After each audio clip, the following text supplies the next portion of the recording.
We move now, somewhat later than scheduled, to item number 213, private members' business motion regarding JobPath. I call on Deputy John Brady to move the motion. Deputy Brady, you have 20 minutes. I'm taking 7.5, Count Corla. You've been joined by your colleagues. Yep. First of all, Count Corla, I'm delighted to bring this motion before the House to discuss and debate the much discredited JobPath programme which was rolled out in 2015. Minister, Torres Nua requested that he change his name on his CV so that he would not identify as a traveller. This was done against his wishes. Torres Nua applied for a job for her in a remote call centre, a 1.5-hour drive each way, no bus service. Despite her objection that she had no means of travelling to work there, she was advised to make friends and carpool. At this time, she was 5 months pregnant. When she complained, she was threatened with sanctions. Around this time, she became homeless, staying on her parents' couch. Minister, a qualified architect, Torres Nua forced her to hound potential employers. When this failed, Torres Nua instructed her to dumb down her CV to find other types of work. Minister, these are just some of the experiences shared by JobPath participants to researchers from Waterford Institute of Technology. They concluded that JobPath participants felt actively patronised, cajoled, threatened, manipulated and bullied. A far cry from your claim that JobPath is the most successful job activation scheme in the history of the state. In reality, JobPath providers are not helping and supporting unemployed people, as your counter-motion states. Our evidence suggests they themselves haven't got the necessary skills or indeed training. They are simply making money on the back of unemployed people. It is not about the needs of the individual. It's a work-first approach. In the words of your predecessor, Leo Varadkar, people must give up their ambition of a dream job and, in essence, take any job. When it comes to the privatisation agenda pursued by your department, when it comes to JobPath and the use of contracting out the service, you consistently compare it to the local employment service. Yes, the LES is contracted out, but the LES is not based on a payment by results model. That is what is at issue here, and yet you completely overlook this. In fact, Minister, to compare JobPath to the LES is highly insulting to the highly trained and qualified people that work within the LES. Not only does your department hand over an initial fee of €311, you refer to it as a small registration fee for every individual that signs up to JobPath. You hand it over twice in the case of over 21,000 people who your department have referred over to JobPath twice. So really not a small amount, and particularly when it's paid on the double. Torres Nua and CTEC must be laughing, Minister, all the way to the bank with their €160 million in their back pocket. €3,718 of taxpayers' money is handed over to Torres Nua and CTEC for every job source that lasts at least 52 weeks. That is €3,718 for every person per job, a ludicrous amount of money. JobPath providers are not engaging with individuals to help and to support them. They are doing so simply to make money. They are private companies, and their sole aim, Minister, is to make money and a profit. In your counter-motion, and indeed your press release that you issued today, you cite 41,000 people have found full-time jobs. How long have they lasted in those jobs, Minister, and how long have those jobs actually lasted for them? More than 13 weeks? Can you give us a breakdown on the number of these jobs which have been sustained for more than 1 year? In November last year, the Secretary-General of your department told the Public Accounts Committee that out of the 190,000 people referred at that stage, only 17,100 people had sourced employment that lasted for at least 1 year, a mere 9% of participants. In reality, to the very low level of complaints you consistently mention when praising the success of JobPath, you fail to acknowledge that those referred to JobPath are threatened with cuts to their job seekers' payments from the very first communication they receive from JobPath. Why would someone under constant threat of sanction, under the threat of losing the only source of income that they have, make a formal complaint to your department, Minister? To date, over 14,000 JobPath participants have had a penalty rate applied. In many cases, in many counties, it exceeds 10, 11, 12%. As regards other job activation schemes, community-based, reputable, long-standing schemes, your counter-motion states that the funding and staffing for LES have been maintained. But again, Minister, you miss the actual issue. The number of referrals has not been maintained. They are down right across the entire state. As a result of JobPath, the LES will tell you this themselves, Minister. Supporting the motion here tonight will not mean that the long-term unemployed will suddenly miss out on the opportunity to source employment. Schemes such as the LES, the Adult Guidance Service, Jobs Clubs and Community Employment are the very ones that brought us to full employment in the Celtic Tiger era, well before JobPath ever came into existence.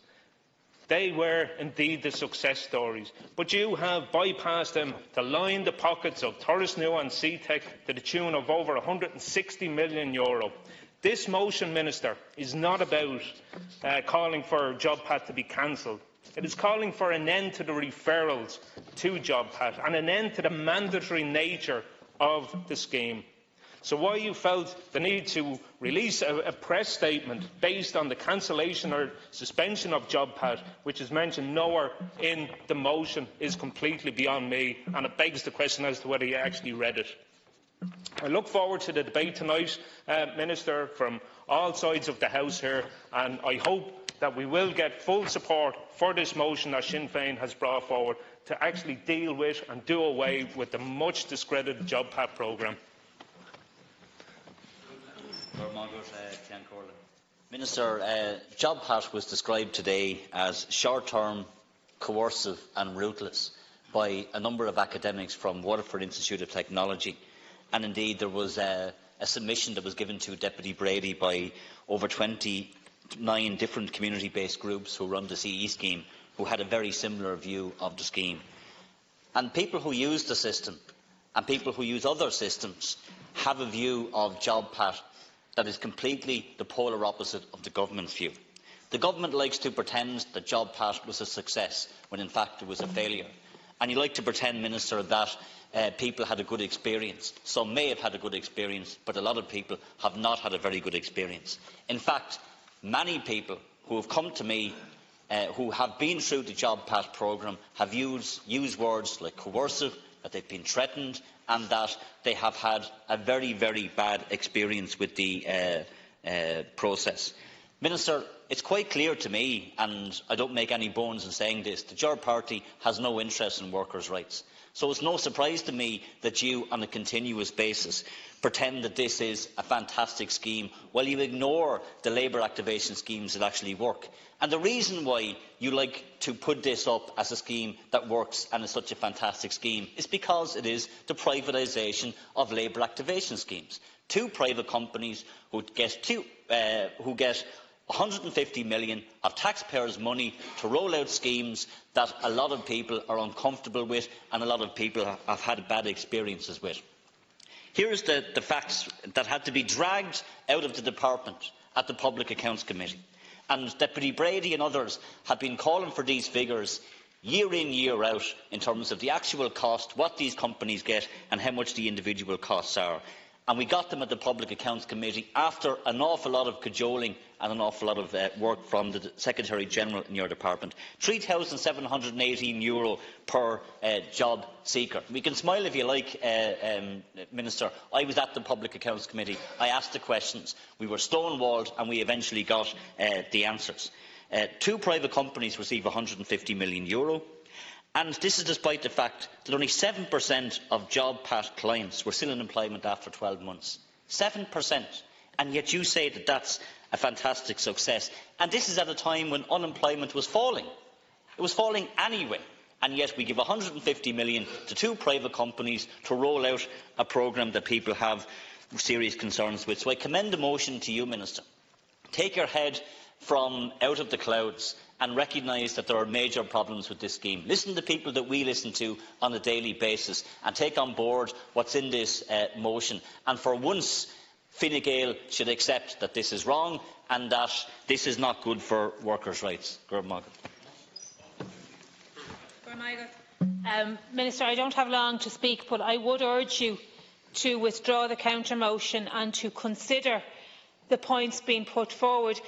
You cannot call it a success when less than 9% of people have sourced jobs that last longer than 12 months.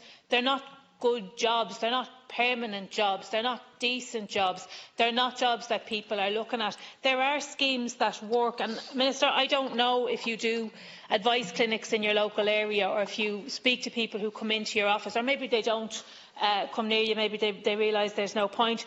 But in my office, I see people every day, and the words that have been used by my colleague, short-term, coercive and ruthless, these are the words used to describe the scheme that you come in here and say that you are proud of. I don't know how you could be proud of those short-term, coercive and ruthless. They leave the people who participate in it, not through their choice, but they leave people feeling degraded. It is not a positive experience for people. And Minister, if it is a case that they will not say it to you, and maybe they don't believe they'll get a good hearing, they certainly say it to me. They certainly say it to my colleagues, and I know they have no hesitation to saying it to those people who run advice clinics up and down the country, because these schemes are not working. And not only are they not working, not only are they costing the state a fortune, you are trying to privatise labour activation when there are schemes that do work, that leave people with a positive experience, that leave people feeling empowered and ready to re-enter the labour market. But this is not one of those schemes. And to come in and to defend it is to go against what people are telling us is the reality that they experience as part of your labour activation model, your privatised labour activation model. Minister, short-term, coercive and ruthless are the terms used by academics to describe the programme. You really should reflect on that before you take to your feet to defend it.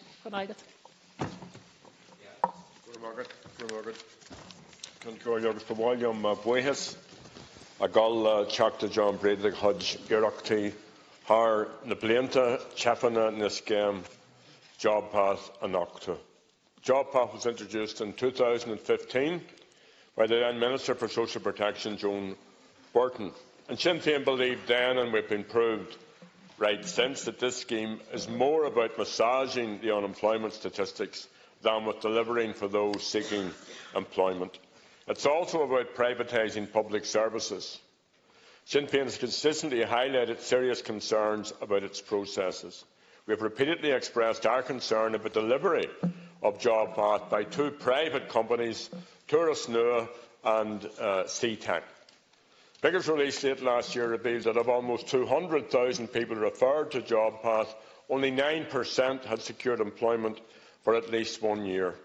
And that's an appalling record of failure and at a huge cost to the taxpayer.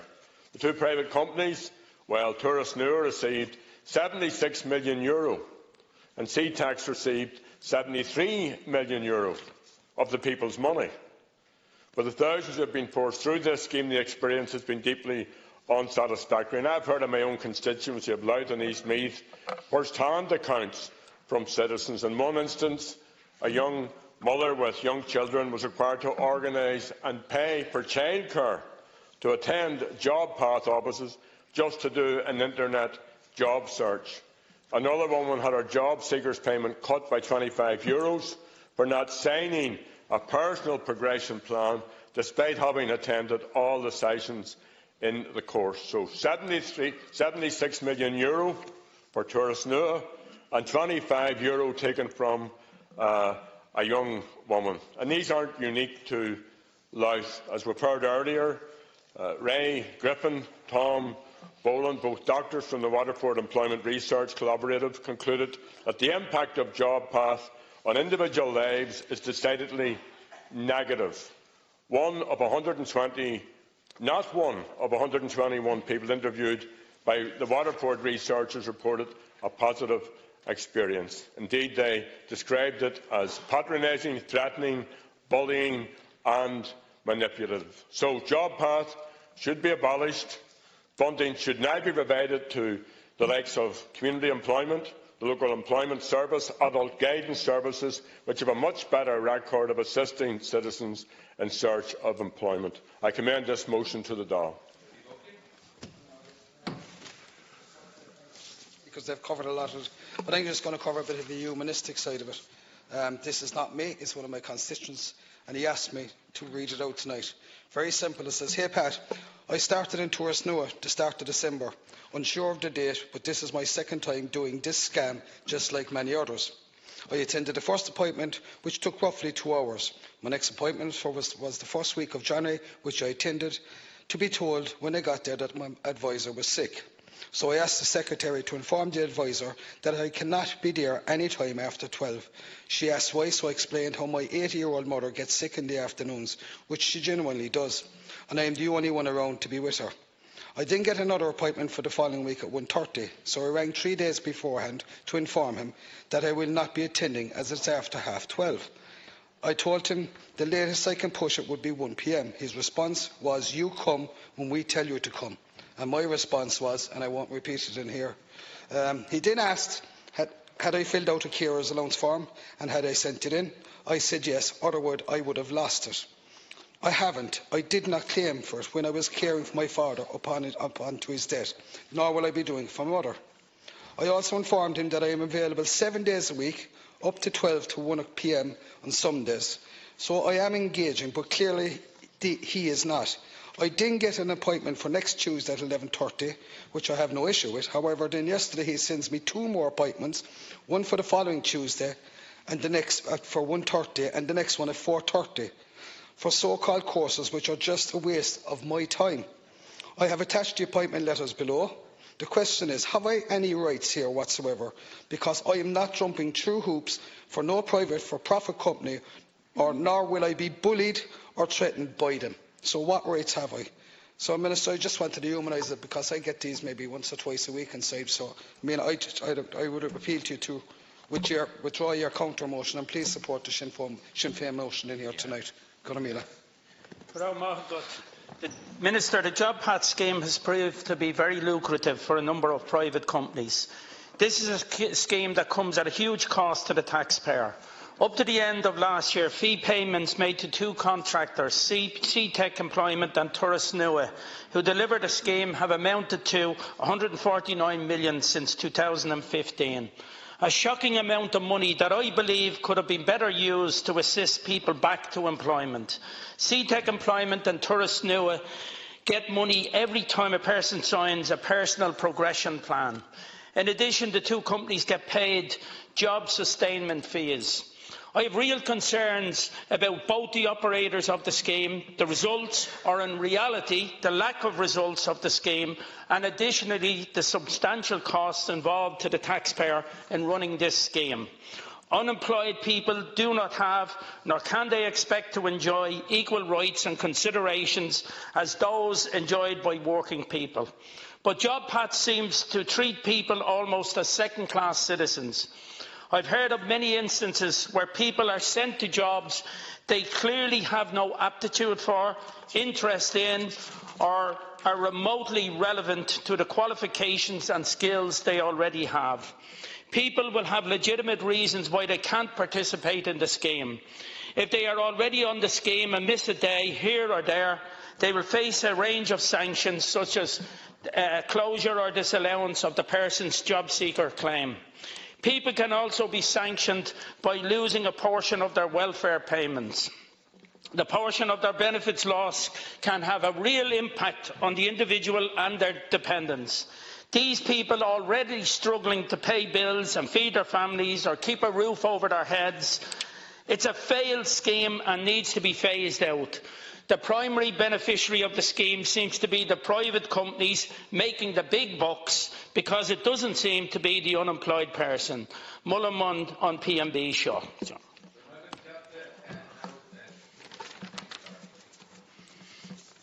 Thanks, Count Corla. I genuinely welcome the opportunity to address the House on the important role that JobPath service has played and continues to play in the provision of activation services to our long-term unemployed. Deputies have seen and heard the counter-motion tabled by the Government, and I wholeheartedly endorse its wording. The Government and its immediate predecessor have worked tirelessly to address the crisis levels of unemployment brought about by the most recent recession. In January 2012, Ireland's unemployment level stood at a whopping 16%. Guiding the Government's approach to this level of unemployment was the Action Plan for Jobs, the Pathways to Work strategy and, most recently, the Action Plan for Jobless Households. A key element of these strategies was ensuring that those who found themselves unemployed were given access to a supportive activation services that was tailored to meet their specific needs. My department, in the period of 2012 to 2015, transformed its approach to supporting job seekers, both in terms of establishing our NGO offices, but also in terms of the adoption and rollout of new activation model. The Intrio activation model supplemented the existing activation services operated by our local employment services and Jobs Club. However, the scale of the economic crisis meant that the system's activation capacity was insufficient to deal with the sheer volume of job seekers. The result was that the case officers in Intrio and our local employment services had caseloads in excess of 2,000 job seekers to one caseload or one case officer. This was unfair, unsustainable and unacceptable. Additional capacity had to be resourced, and the department increased the number of Intrio case officers, but on its own this wasn't sufficient. In 2015, Count Corla, the JobPath service was developed and became more operational. This allowed all job seekers to have access to a case officer, a mediator or an advisor, with the aim of developing a personal progression plan tailored specifically to their needs. The ratio of case officers to job seekers is now in line with international best practice and stands at approximately 120 to 1. The increased investment worked. Ireland's unemployment rate in December 2018 stood at 5.3%, a reduction of two-thirds from its peak 6 years previously. And furthermore, long-term unemployment has fallen from almost 10% in 2012 to its current level of 2%. And that's a remarkable reduction of almost 4/5 in a relatively short period of time.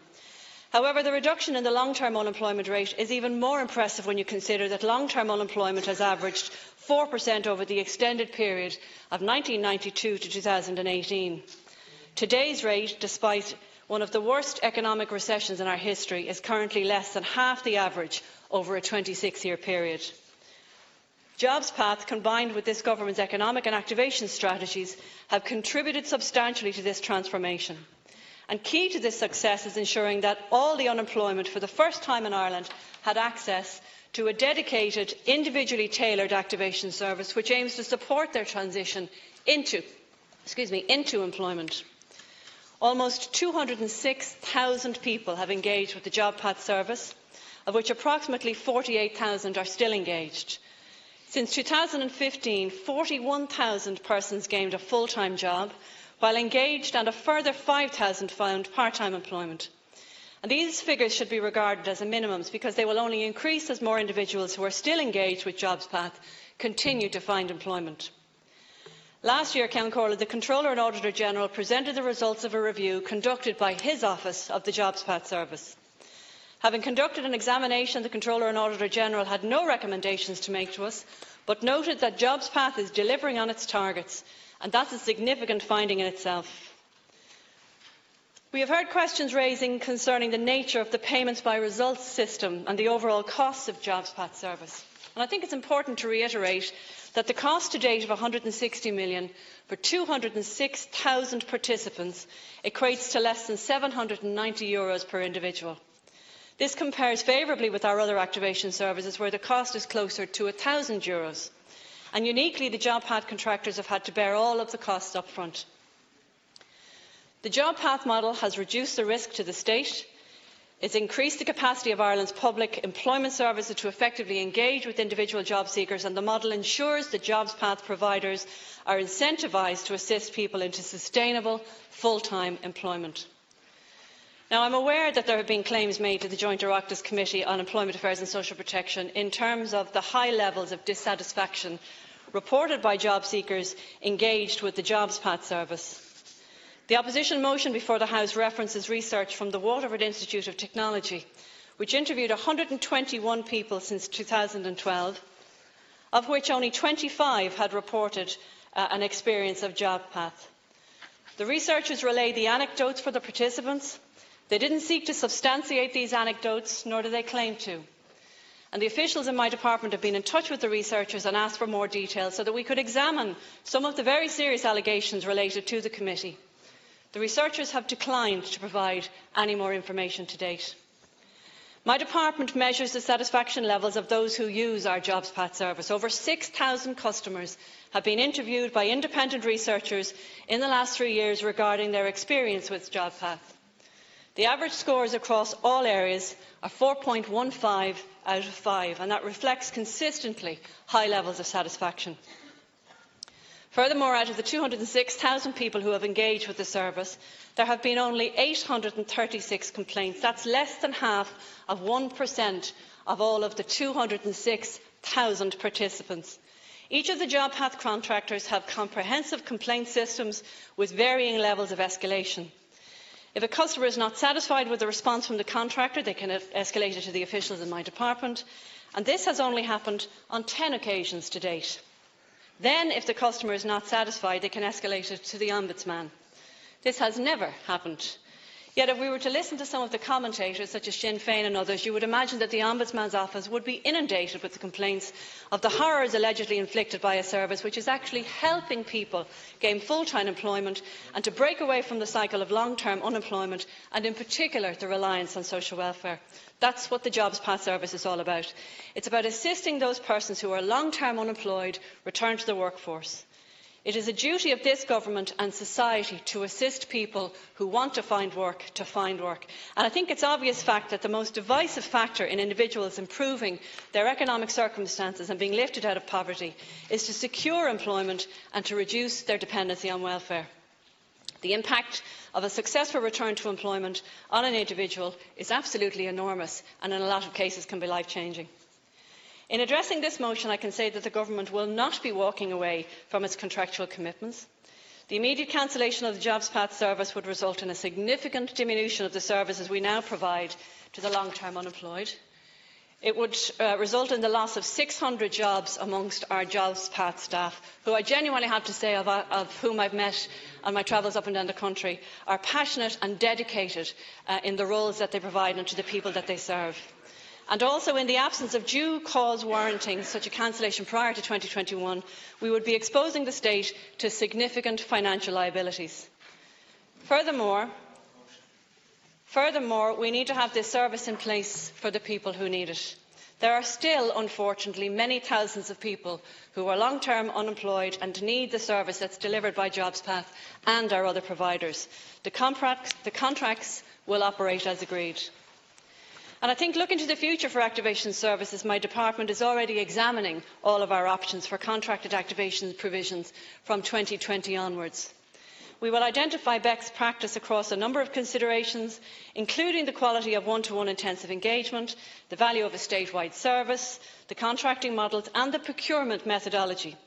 And in addition, with the commitments in the Government's Pathway to Work strategy, my department will be examining options to maximise provisions of activation services to all groups, some of whom maybe have been harder to reach in the past. In developing best practice, appropriate consideration will be given to the value of expertise gained through the long experience of working with communities and the wider value of activation services and their impact in terms of community development and social inclusion.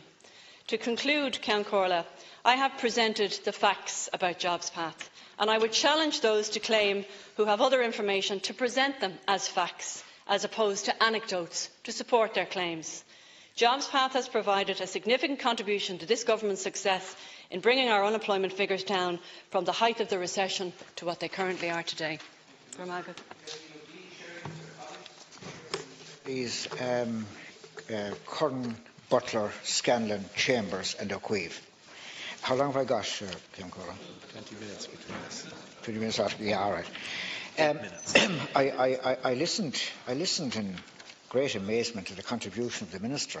I mean, if you just look at the second page of her speech, I mean, nobody believes that unemployment in this country dropped from 16% in 2015 to 5% now because of JobsPath. I mean, you know, it's beyond belief that the Minister should come in here and make such a claim, or attempt to make such a claim. I've always had instinctive reservations about the idea of the private sector being involved in job activation on behalf of the state, because obviously there's a conflict. There's a conflict between the company providing the service, whose main objective is to make profit, and the needs of the individual who they're supposed to serve. Naturally, the profit motive takes precedence. And this is a situation, labour activation, where the individual, particularly people who have been long-term unemployed, should be front and centre. Front and centre. Now, anybody who studies the operation of how JobsPath has functioned in this country for the past number of years will readily be able to conclude that the rigid model simply isn't working. The pay-by-results rigid model, one-size-fits-all, is not working. The profit motive predominates, and as a result, countless people have been forced under threat of sanction, into jobs that are unsuitable, low-skilled, no-skilled, and utterly inappropriate. In the vast majority of cases, very low-paid. Now, the Irish model, I'm told, is based on what we've introduced here is based on the Australian model. But the difference, of course, is that in Australia, the authorities, the government, the relevant department has taken great pains to ensure that the scheme is monitored and that people are protected against abuse. There is no such monitoring system here. In fact, I'm now informed that JobsPath are subcontracting out some of the work. Subcontracting. Now, the arrival of JobsPath and the Irish labour activation scene has been accompanied by something that's relatively new to the social welfare system, sanctions. An explosion of sanctions from 359 back in 2015 to 11,000, almost 11,200 in 2018. Over 55,000 people have been sanctioned since the arrival of JobsPath. In evidence given to the Social Protection Committee recently, Dr. Tom Boland of Waterford Institute of Technology pointed out that those sanctions were there already, but that they have become much more oppressive and much more punitive with the arrival of JobsPath. And we have the totally unacceptable situation that when one of the JobsPath companies recommends somebody for sanction, the department acts as a rubber stamp. They don't investigate the matter at all. So, you know, we have two private companies here now, you know, earning money, getting loads of money from the taxpayer, who effectively have the power to sanction our citizens and deprive them of their social welfare and reduce their social welfare without the slightest intervention by the department. And that's not acceptable. That is simply not acceptable. Now,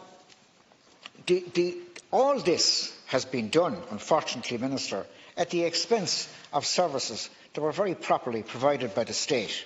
I noticed that you said in your speech that unemployment was so high back in 2015 that we needed extra resources. Well, you know, the community employment schemes, TOOS, Rural Social Scheme, the LES, they were the resources which the state had. And the obvious answer was to invest properly in those resources. And if you did, Minister, you'd have got a much better result, much cheaper for the taxpayer. Because, you know, I think it's 29% of people who go through the LES system are employed after a 12-month period. In the case of JobsPath, it's what? 9%. 9% get employment that lasts more than a year. With all this money being spent on behalf of the taxpayers, all this taxpayers' money being spent on this system, going into the pockets of private operators. Now, sure, I mean, the uplift in the economy alone would have guaranteed that at least that 9%, if not more, would actually have got jobs anyway. So what function exactly has JobPath performed over the past 4 or 5 years? It's ironic, Minister, that the Indicon report, which was commissioned by your own department to tell you what to do now that we're in a much better situation in the labour market, recommended 2 things in relation to the LES. They recommended that the LES should now, because of the massive drop in unemployment, that it should concentrate on the long-term unemployed. Well, wasn't that what JobPath was set up to do? Concentrate on the long-term unemployed. I don't think this country can afford now to have 2 agencies, one public and one private, concentrating on that particular sector of the unemployed. JobPath can do the job perfectly well. It also, the Indicon report also suggests that, with the drop in unemployment, that the resources being made available by the state to the LES should be reduced. I don't agree with that. I don't agree with that, incidentally, because there are many, many people. Unemployment has dropped, yes, but underemployment is still quite considerable in this country. Many people are in precarious, uncertain jobs. Many people are not employed to their full capacity, at their full ability, and many people want to upskill. I mean, upskilling, Minister, should be a fundamental part of labour activation. We have the opposite here. We have downskilling, or de-skilling, if you like, where people are actually trapped in these low-paid, low-skilled jobs and have to go in there on pain of sanction. So, I think we should continue to invest in the LES. I think they still have a considerable job of work to do, particularly for people on the margins. But it would be perverse, Minister, perverse in the extreme, if we were to reduce the resources available to the LES in order to keep these 2 private companies in operation. I find that utterly unacceptable.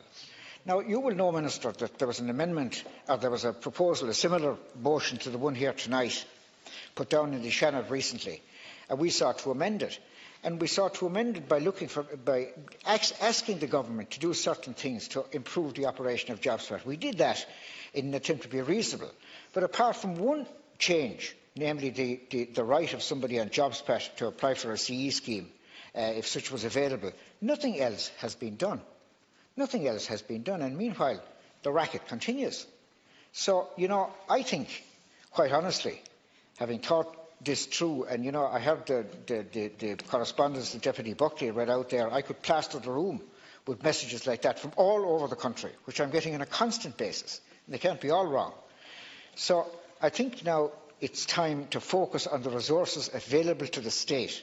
Let them concentrate on the long-term unemployed, let them concentrate on getting people out of precarious employment into better type employment, let them concentrate on upskilling. So I think it's time at this particular stage to give this particular scheme a decent burial, so we will be supporting the motion.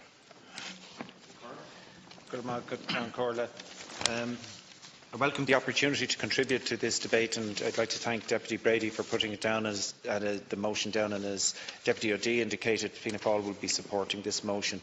Minister, this is an issue that you're well aware has been in front of the Committee on Social Protection for quite a while, and this debate is quite timely because you yourself have indicated that community employment is under review with an interdepartmental group. The Indicon report on LES and Jobs Club has been recently published, and JobPath itself, the natural run, is coming to a conclusion. So from that point of view, the report is timely.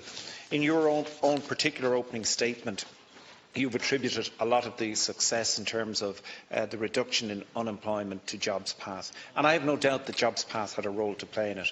But the underlying cause was that we had a growing economy. We had entrepreneurs in this country who took advantage of an opportunity, a rising economy, and they created the jobs. JobPath may have had a role, and I don't disagree with that, in facilitating some people getting those jobs, but it was the economic conditions of the country that created those jobs, and I think we need to be clear on it. And you yourself have published loads of figures and so forth, but one of the points that is missing is you've talked about the number of people who have engaged with JobPath, those who are involved for so long. but nowhere have you indicated, which is in the motion that was put down by Deputy Brady, you haven't said how many people have maintained a job for a year or longer. That's not in your counter-motion, and that's quite significant. So we can use the statistics any way we want. And in your own counter-motion, you make reference to the fact the most decisive factor in an individual improving their economic circumstances and lifting them out of poverty is to secure employment. Well, that's not enough, Minister. It's the type of employment. Is the employment of a level sufficient? And JobPath, the people that we have met, the type of jobs they've got, haven't always, and in many cases, tied in with the level of skills and expertise they have. And there isn't that joined-up thinking. So while JobPath has seen a significant number of people engage with them, the outcomes, the quality of the outcomes, the numbers you have given, in a quantitative way, but the qualitative analysis of the types of jobs they've got hasn't been clear by any means.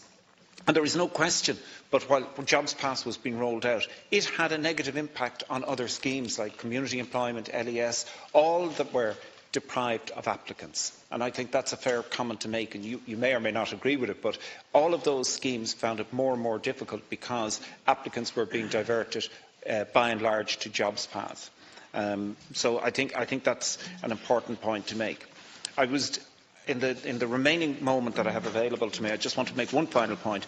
In terms of LES, the Indicon report that was published very recently and made a number of recommendations, and I think one of them that should be looked at very, very specifically is where it refers to the long-term unemployed. And I think specifically, Minister, we need to look at areas that have sustained long-term unemployment, geographic areas with intergenerational unemployment. I think there is a huge scope for LES to develop its services there, and I note that the Indicon report talks about those programmes being funded on a multi-annual basis.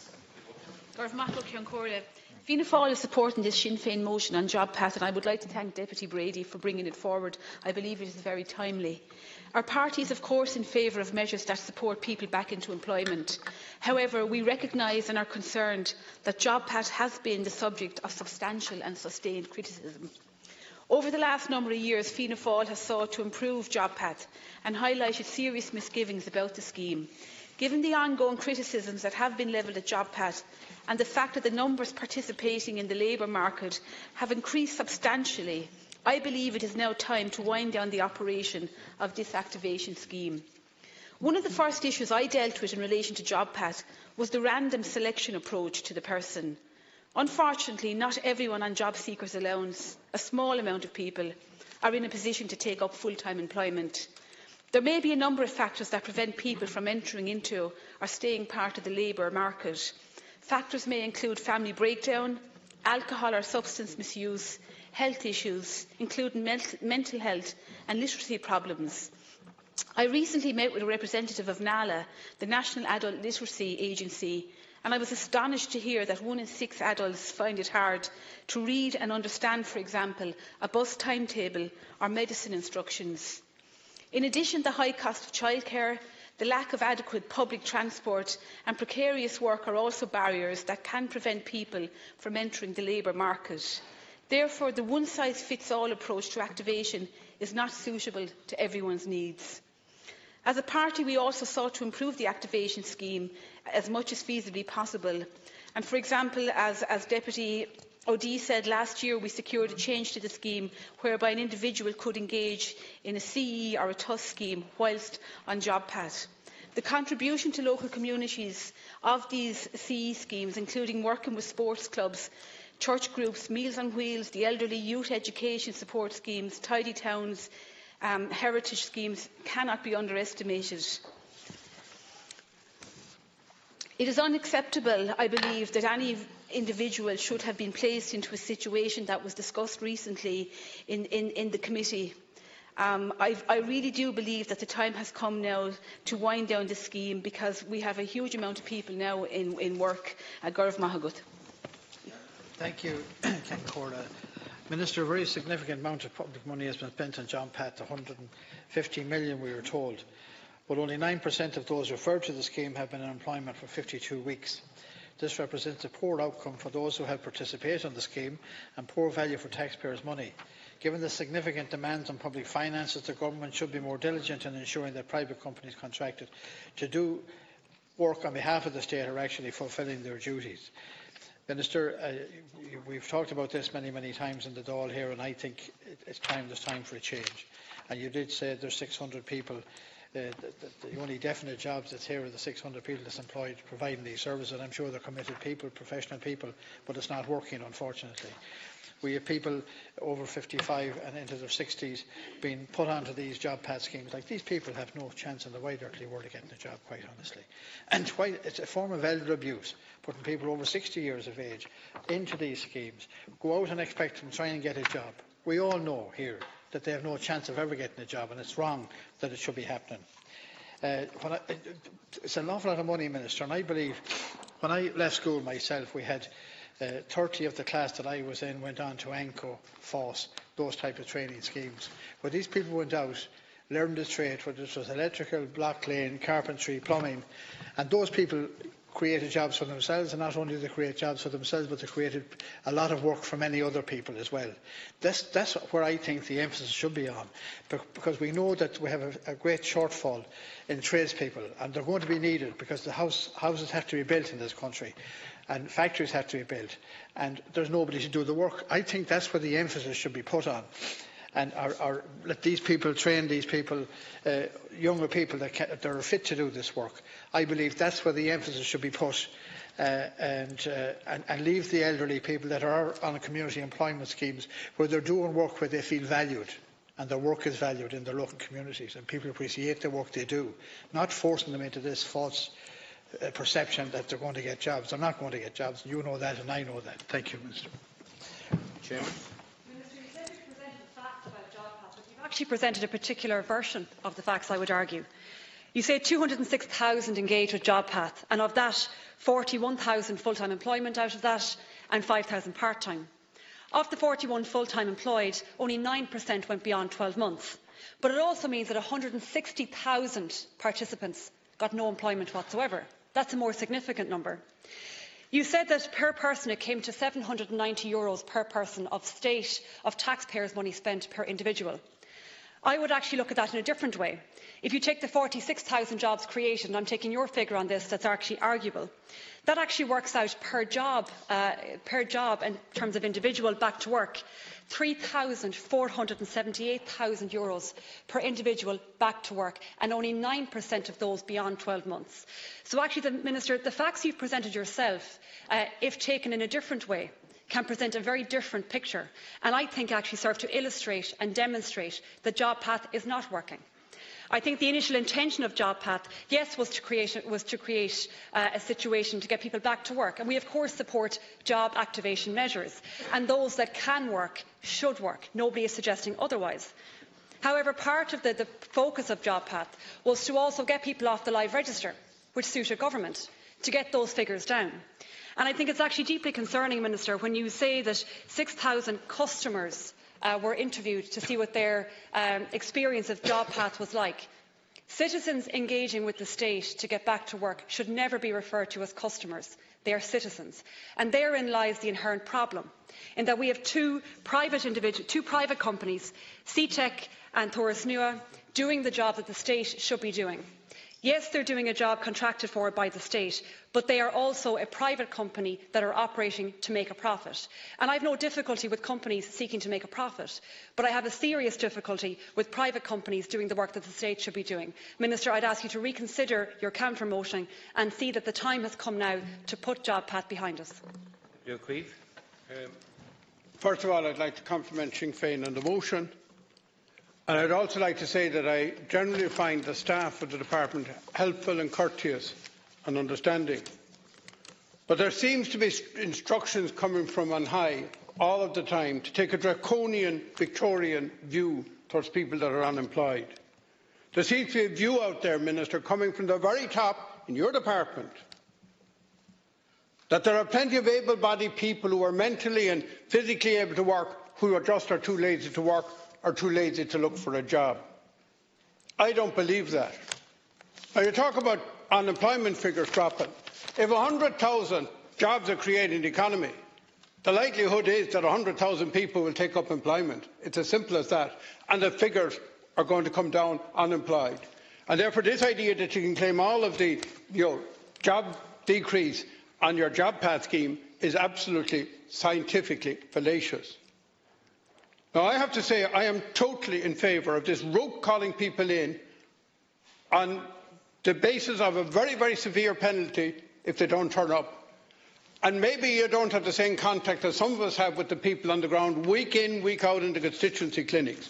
But for a large number of people in my constituency who are getting called in, JobPath was a kind of purgatory you went through until you were allowed in on the CE and the 2 scheme. And you suffered it. And people who wouldn't need CVs to get jobs because they were likely to get jobs locally and whatever, were spending days working computers while they had no knowledge, no interest and no skills in that direction. Minister, what really scares me here today is that we know that the likelihood is, because I presume we'll get support here from the Independents for Change and for BBP for the Sinn Féin motion, that this motion is going to be passed as put down by Sinn Féin. Now, Minister, you've obviously cleared it up and just said, sorry, that's rubbish, I'm going ahead with this contract again. That is total disrespect for Dáil Éireann. Total and utter disrespect for Dáil Éireann. And Minister, I hope when this is defeated, your amendment is defeated the next day, that you will have the good grace to say the will of Dáil Éireann is I don't renew the contract. Ryan, please. The Labour Party will be supporting the Sinn Féin motion tonight.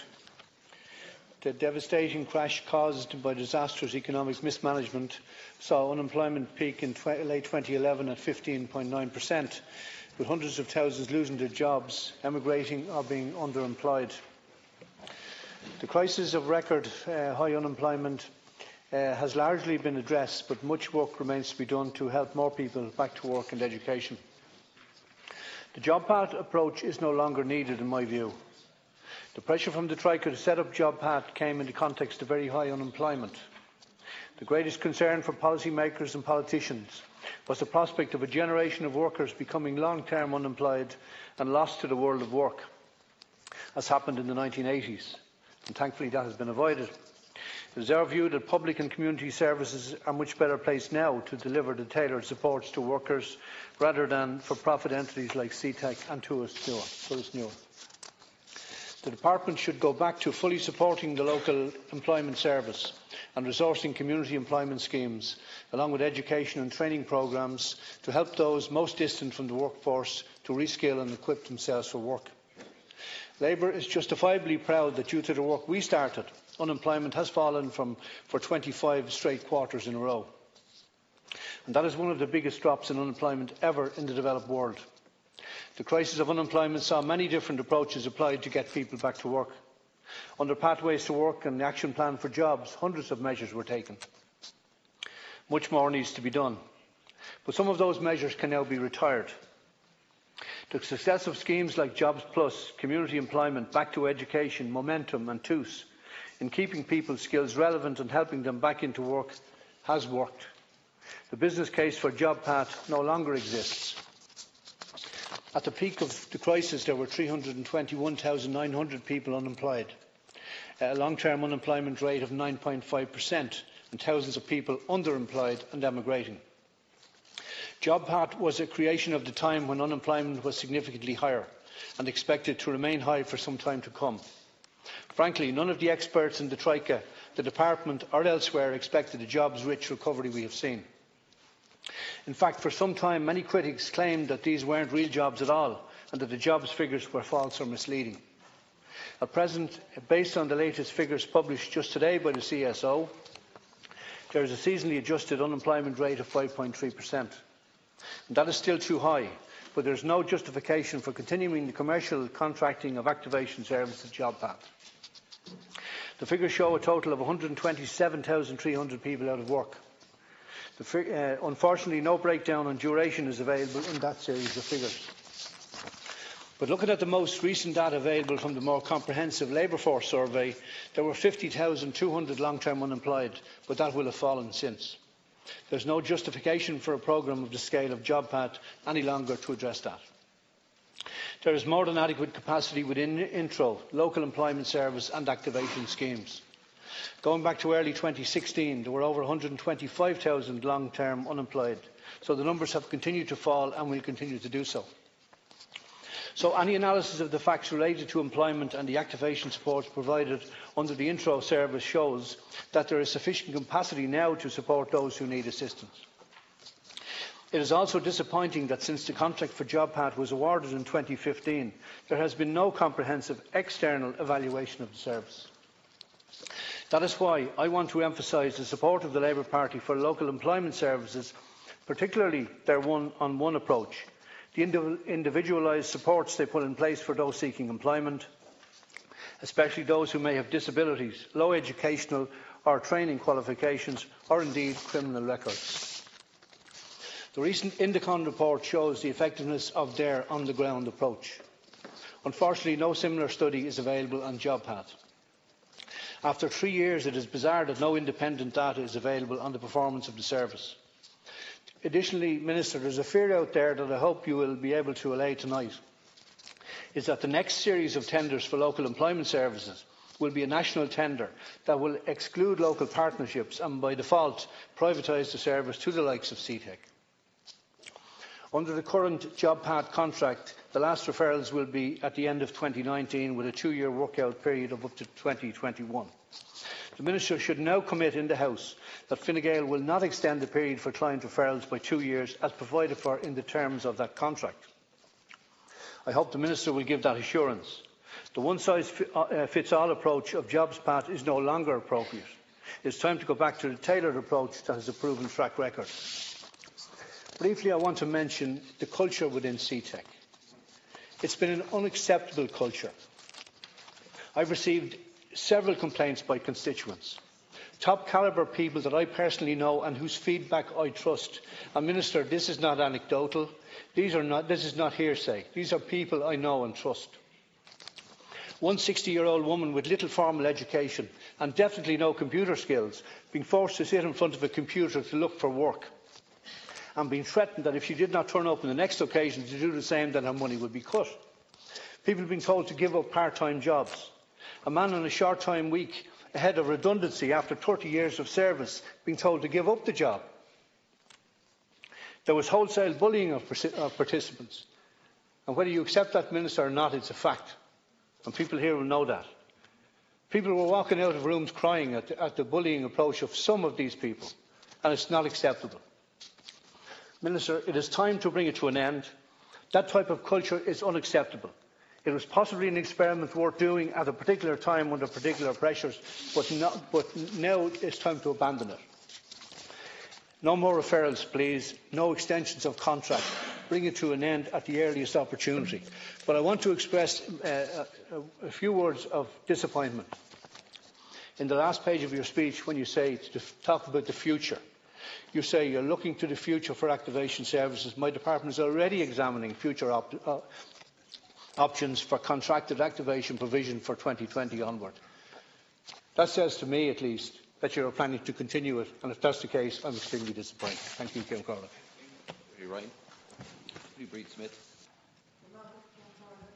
I guess on all sorts of schemes like this, there has to be some logic behind it. So I was looking for the logic in JobPath, this comprehensive scheme, and I believe, having looked at it and listened to evidence at the committee and looked at the statistics around it, that the whole project is based on a belief that the problem with unemployment is actually the unemployed themselves. And it's incredible that we would have come through the 2008 recession, the cuts and the austerity in the years which followed it, that anyone would suggest that we had mass unemployment and mass emigration is because of behavioural deficits in individuals who are looking for work. And that is the logic behind the JobPath scheme. If you're unemployed, it's your fault, and we will help you, punish you, force you, cajole you, twist your arm back into employment. And underlying this is an assault on standard employment rights, pension entitlements, security, stable employment, and of course we have a massive growth in low-paying jobs. I think the true attitude of this government, and this isn't a reference to you, Minister, but to the Taoiseach, which was shown very clearly in his class bias during his campaign to become Taoiseach and his comments for his leadership bid, where he talked about welfare cheating us all, and when you pay for nothing and get everything, the jibes that he used, saying that he was the one who represented those who got up early. And to be honest, the Taoiseach didn't conceal his class contempt, unlike this scheme, which pretends that it is there to help the unemployed, but it hides behind a screen that actually is punitive for many people. It is intimidating, it causes mental health problems, and it's very, very scary. In 2011, at the height of the recession, there were 359 welfare sanctions, and in 2017 there were 16,451. They're figures from your office. And that's no accident. It's a direct result of labour activation programmes that come at a time when the numbers actually unemployed has fallen quite dramatically. In answer to a question I asked your department last January, I was told that 6,500 people had been sanctioned directly as a result of the JobPath scheme. In other words, their dole money was stopped or deducted for not cooperating with the service providers.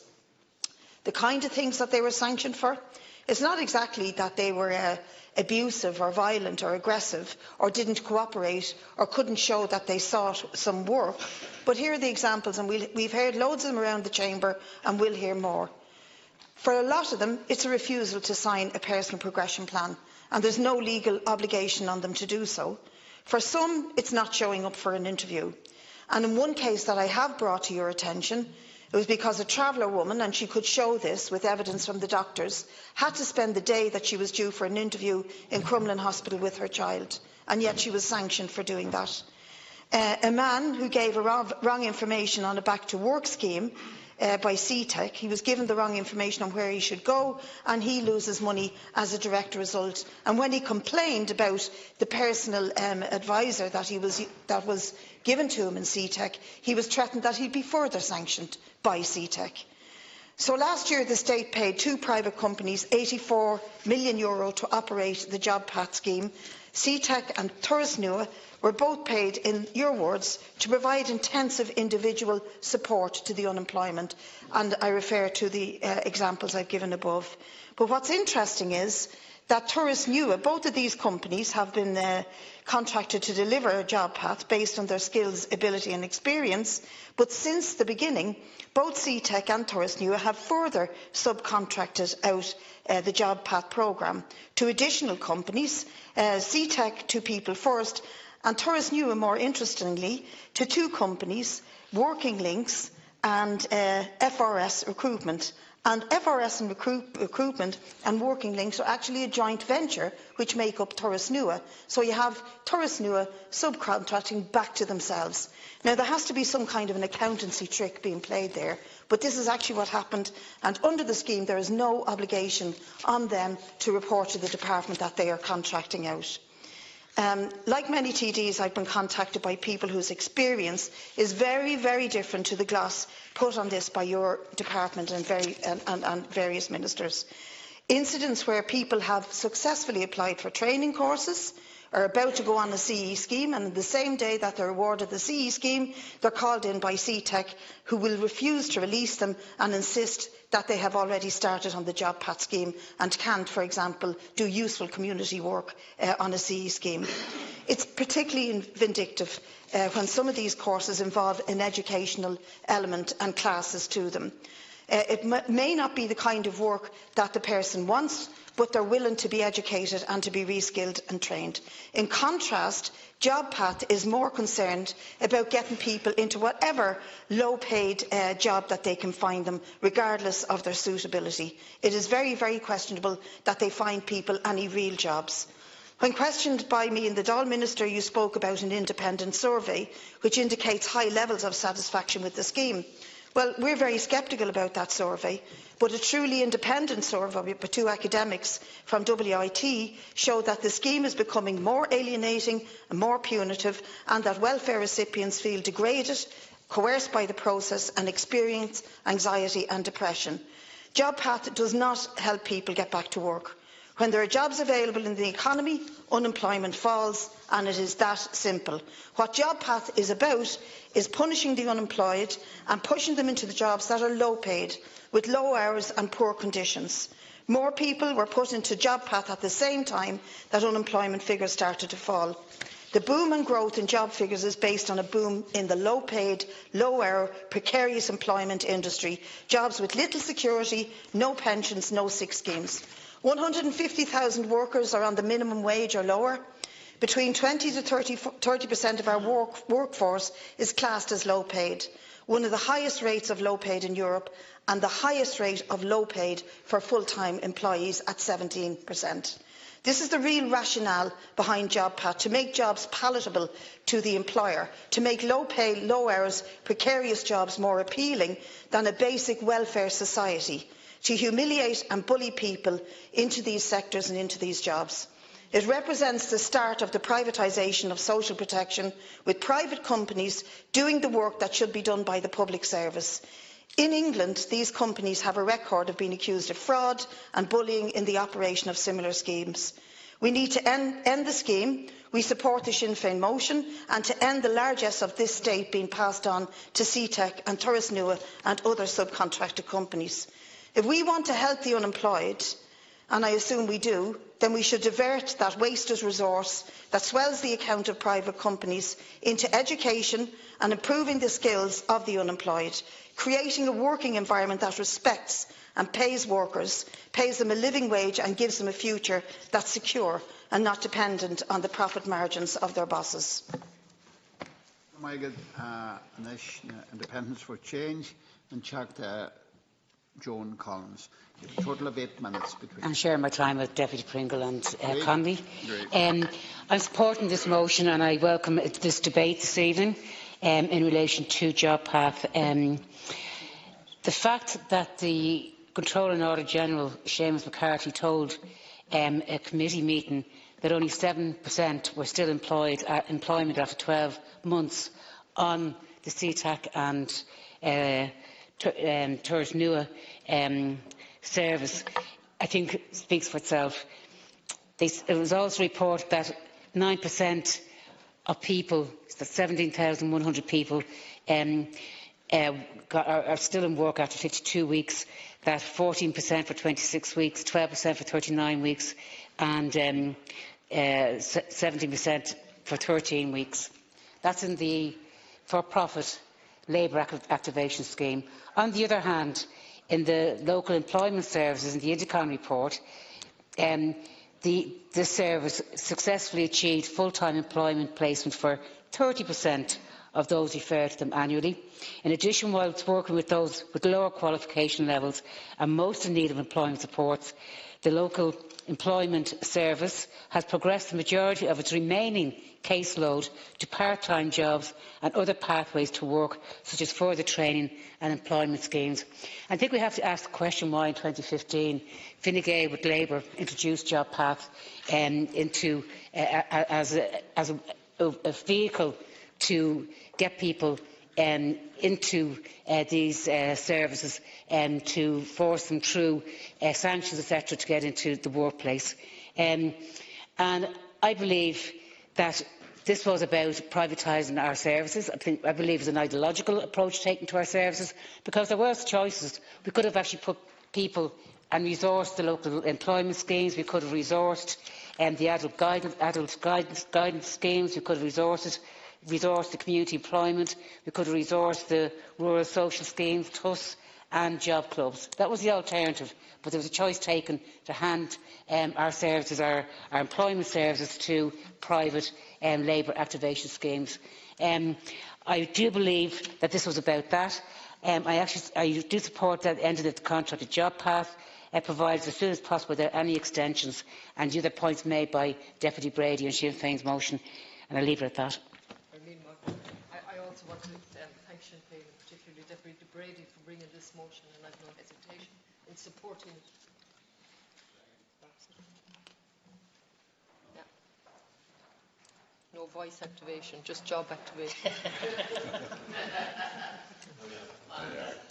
Yeah. To that again. Yeah, I too want to thank Deputy Brady for bringing this motion, and I have no hesitation in supporting it. And I'm sorry the Minister has left. I know for various reasons ministers have to leave, but it's particularly worrying, and it's already been referred to by the Deputy, the Labour Deputy, in relation to what she said. She's looking to the future for activation services, and my department is already examining future options for contracted activation services. That's particularly worrying, I have to say, in view of the fact that it seems the majority of the Dáil are saying, passing this motion and expressing great concern about the activation programmes on the ground. That's particularly worrying. The second worrying aspect of her speech is the manipulation of figures, and to come in here, whoever wrote the speech, and tell us it works out at $7.90 per individual is totally disingenuous, to put it mildly. And the figures given at the Public Accounts Committee was $3,718 per job created. So when we're going to play with figures like that, really it's difficult to have trust. Why it was brought in the first place, unfortunately, when Labour were in power with Fine Gael, I have no idea. The justification that it was worth the experiment that was said a few minutes ago beggars belief. What should have happened at the time was that the schemes on the ground should have been given proper resources and resourced, and that didn't happen. And of course it was an ideological decision to privatise the service. Now I think at this stage really the government should gracefully just put their hands up and realise this experiment hasn't worked. That's what it has been referred to, an experiment. It simply, one, hasn't worked. Number two, it's costly. It's expensive and it's not worth it. And number three, it's undermining communities on the ground. And that's besides all the other difficulties, that's one of my big difficulties with it. It particularly undermined the community employment schemes and the other schemes that we've referred to. And these are schemes that are about a lot more than employment. They're actually the Creelor and the Cantor. They're the heart of the communities that function on every level, from providing creche services right up along, and the communities couldn't survive without them. And that also is particularly worrying, that was left out of the Minister's speech. She seems unable to grasp the importance of these organisations on the ground, and I leave it at that. Thank you. Deputy Thomas Pringle. Thank you, Last Concordia. Before Christmas last year, I brought this exact same issue up with the Taoiseach during Leaders' Questions. And based on 2015 and 2016 figures, I revealed that JobPath's impact only increased the chances of getting full-time employment by 2% for unemployed people. That's from the department's own figures. It surely is a great return on the money that's invested in it. And figures for part-time work do improve, but it means that work for these people will often result in seasonal, precarious and low-waged employment. So low are these wages that the state regularly steps in to subsidise their income through the Family Income Supplement, Part-Time Job Seekers Benefit and Job Seekers Allowance. This is very, very common in Donegal. JobPath is a reflection of where Ireland's welfare policy is going.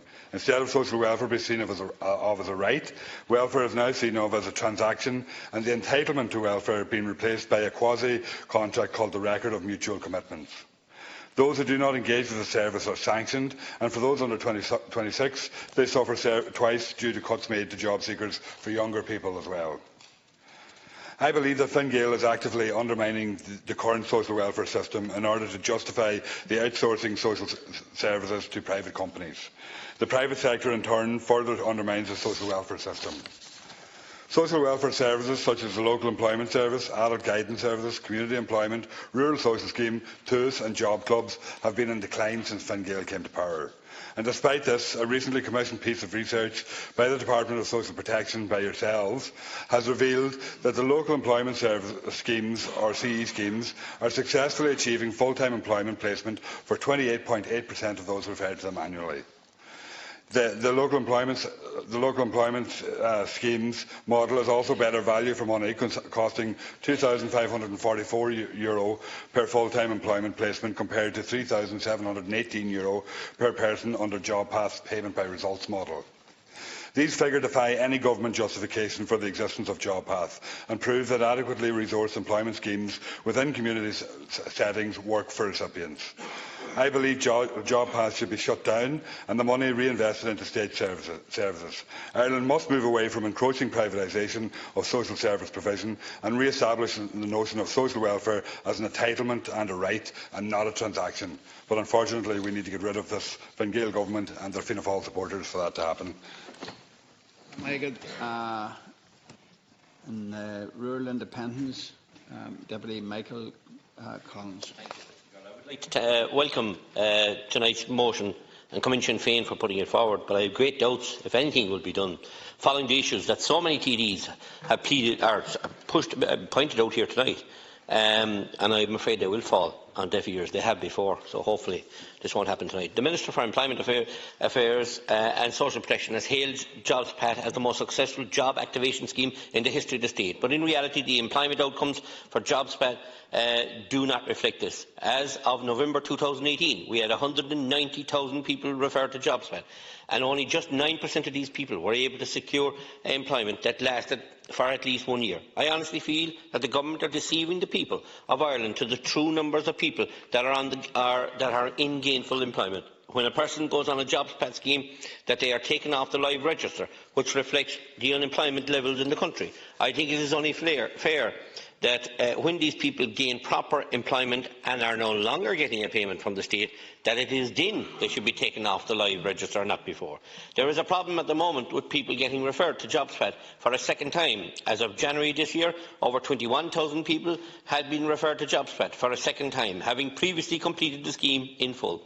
And it is a fact where an individual is referred to JobPath for a second time, Tourist Nua and CTEC receive double payments. We need to keep a close eye on this to ensure this is not being abused. I have heard first hand from some of my own constituents who are frustrated that they have to complete a second JobPath scheme. These people want to further their education and job skills. They want to get back into the workforce, yet the system is holding them back. Also, we need to look at people who live on islands, and they are expected to travel unrealistic distances to these JobPath courses. The reality is that if you live on an island, you will have to get the ferry to the mainland, then try and get a bus or a lift to the location of the JobPath course. That could be miles away. This is completely unrealistic for people who live on an island to think that, one, they will have to be able to travel such a distance every day, and secondly, there is no consideration that no matter how hard they try, they won't be able to make the course at the start time because of ferry times and getting another mode of transport, of course, once they reach the mainland. I have a situation myself in West Cork, as many others do. The ferry doesn't leave the island until maybe 9:30. The man is supposed to be about 30 miles away at his course in around the same time. He gets there maybe around 11 o'clock. Now his unemployment is after being cut to rags. That's absolutely insane. And there's no clear understanding, and it's really it's draconian law here. Also, it is very important to mention here tonight that other job schemes, such as CE schemes and RSS schemes, are suffering as a result of the Department of Employment Affairs and Social Protection's preference to refer people to JobPath over the CE and TUS. As a result of this, we are now seeing thousands of vacancies in community employment schemes across Ireland that cannot be filled, and it is important to note that the vital benefits that a CE scheme, the Rural Social Scheme and the TUS scheme provide to local communities. And I'd like to commend each and every one of those workers and the community people on the ground who are giving up their time voluntarily to make sure these schemes run smoothly. In July 2018, I wrote to Minister Doherty outlining the fact that people who are on C schemes and TUS schemes were only getting $22.50 extra a week onto their payments. I asked the Minister to consider raising this amount in the budget at $22.50 extra wasn't sufficient enough to encourage people to take up these schemes. When you take into consideration the extra costs, such as travel costs, etc., that people on these schemes incur, it's not good enough. While I welcome the 5-year increase that is due to come into effect in March, I still think that little bit of an increase on top of their social welfare payment still isn't sufficient when you take into account the costs associated with travelling to these schemes. Matthew McGrath. Speaking this motion here tonight, I'll ask Count Corla. I will commend the excellent work of Deputy John Brady, who has doggedly pursued this issue with the Minister for some time now, but she's not listening, neither has she yesterday. There is no doubt about it. Tourist Nua operates according to a bullying and coercive model. While individual staff may be sympathetic, and I accept that, it is a general view that people are being put under incredible pressure to take up employment in areas that they have no interest in. It is completely demoralising, Minister. You should know that, but Fine Gael wouldn't know about ordinary people. I know political staff members in this House who are being hounded by Tourist Nua and who are effectively being told that despite working 3 days a week here in this institution, they must continue to attend ridiculous sessions where they are questioned if they can use an email or draw up a CV. That's nothing short of intimidation. Minister, you're not looking, you're reading your phone. I'm glad you can read it, but that's typical Fine Gael bullying and intimidation of ordinary citizens. You're who but ye, and what ye can do and what anybody else did. Let them eat cake, the peasants. This is an absurd waste of time and resources. I asked the Minister last year if Turris Nua is a private limited company. The payments made to Turris Nua to operate his contract with her department, the period of time over which these payments have been made. The Minister, in her typical arrogant fashion, replied that Turris Nua is indeed a joint venture between FRS, Farm Relief, who we know they put up fences and cows and lamb, sheep and all the rest of it, and do great work, recruitment walking links, but is not intended to publish individual payments to the JobPath companies as there are, and I quote, commercially sensitive, and to do so would place the state at a disadvantage, both in terms of contracts now in place and future recruitment that may be procurement that may be undertaken. That is a load of codswallop. That's what it is. Diatribe, Minister. The kind of pathetic lack of transparency is just the reason why I'm fully supporting this motion. That's disgraceful, Minister. It just shows what empathy you have with ordinary people. I again salute the people on CE schemes and indeed on rural social schemes and everything else. But I more importantly support the people, the voluntary bodies that run all these and operate them. Voluntary people, working people, ordinary people, and give their time freely. And here you are, this has been hijacked. You were warned about this in Sosnick, across the border in England. This cabal went on and took over this scheme and destroyed it. You knew well. You weren't confused, you knew what you were walking into, but of course it suited the Fine Gael neoliberal to help the ordinary people. We're the big business. We have the lanes going up to Moorheen with the daffodils and the big trees overcrowding. We're the blue shirts, in other words. Back to where you were before, to help the people. You have ruined people's lives. People have took their own lives. People have been tormented and destroyed and demoralised by the way you're treating them. And it's nothing short of a disgrace that you get away with this. And I'm ashamed that the Minister couldn't stay here. You marched your bandwagon into Tipperary town last Friday. 900 people, actually sorry, 867 people on job seekers were written to. And in that print, they were told if they didn't turn up to this jobs fair stroke PR campaign for election candidate for Fine Gael, their payments might be cut. Such a disgraceful way to intimidate citizens. And in the anniversary of Solihull Beg, where we fought for our semblance of freedom for the British, you imported this cabal in here from England now. You give it to the Farm Relief in Tipperary and other people to do it. It's nothing short of an outrage. An outrage that you're bullying people and intimidating them instead of giving them meaningful jobs. And then to try and use it last week, on the flip side, to bring 2 ministers down to you. Taoiseach told me 900 people were invited. Was I not invited? I wouldn't be next 9 or near it. Intimidation, bullying, discrimination, abuse of people who can't get proper work, who can't get jobs, some with medical issues, some with mental issues, mental health issues, everything else. But that's fine for Fine Gael, because you were never handing out of the big people's party. And to head out to Connacht, Cromwell is back in the form of Regina Doherty, and you're not far behind our Minister here from Clare as well. You should know better from the rural parts of Clare, Dean and other parts of Clare who are marginalised people. How are they going to travel to these places? It's shameful and disgraceful, and I support this motion. Good. Deputy Agent Murphy has been given time by the Democrats. Minister, the Journal.ie last September reported that 11,000 job seekers were forced to do the exact same programme twice. Reading the Minister's script this evening, that has now risen to 21,000 plus. Now, I can assure you, from speaking to people over a long period of time, since I came into this House in 2016, one of the most hated schemes that was ever introduced by government was JobPath. And I'd often say to people, well, I'll make representation, because I was genuinely worried about people and their state of mind. People being asked to travel 20, 30 miles out of their way to do something, no transport. We have an issue with having not public transport in many of our regions. These people, some of them couldn't get to work on this JobPath. But when they would come and approach you, they would always say, no, don't make a complaint, because I'm afraid that it might be put down as a mark against me. And I have intolerance for this scheme, utter intolerance. And I fully support Deputy Brady and Sinn Féin in bringing this bill forward. Because many deputies, since this was brought in 2015 by the former Fine Gael Labour government, and I accept it might have been a genuine effort at the time to do something, but many deputies in this House, and many of those elected in 2016, have on numerous occasions got up here and stated that this was not working. And I know from many of the people that I represent that they just despise this scheme. And the amount of money that 2 private firms are given to carry out this scheme is appalling. If I'm not mistaken, it's about 160 million plus. Now, we had fine 4 schemes in this country, 2 schemes, core schemes, and they might have their shortcomings, but I would urge the government to scrap this scheme and revisit those community-based schemes.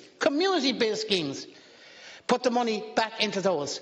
Because remember, if you talk about the issue of transport, so if that guy or lassie in the local village under JobPath are being asked to go 20 or 30 miles somewhere where they don't have the transport, but if they could go on a local community FOSS scheme where they're close to their home, wouldn't that make perfect sense? Now, Fianna Fáil have recognised that full employment is an optimum, and at some time during the engagement period with the JobPath service. But the JobPath service is not the way to go. And after 3 years plus, it is time to scrap it. It is time to bin it. And as other deputies have said, it is a time to treat people with respect. And I do agree with other speakers here. This, one-fit-all sort of scenario that this government enters into at times is not the way to treat human beings. And not everybody that comes out of JobPath is a person who doesn't want to work. In many cases, there are reasons, there are genuine reasons. So there is a better way, Minister. And there has to be a better way for our people out there. And my party and I are fully supporting this, and I hope that the government will see sense and withdraw the amendment. Withdraw the amendment that you're proposing to put down here, because you are turning more and more people against you. We have to recognise there are many people out there who just don't fit into certain categories. And in my view, elected representatives and governments elected by the people have to acknowledge that. But in this case, the government are not acknowledging that this particular scheme is a fiasco. It's a disaster.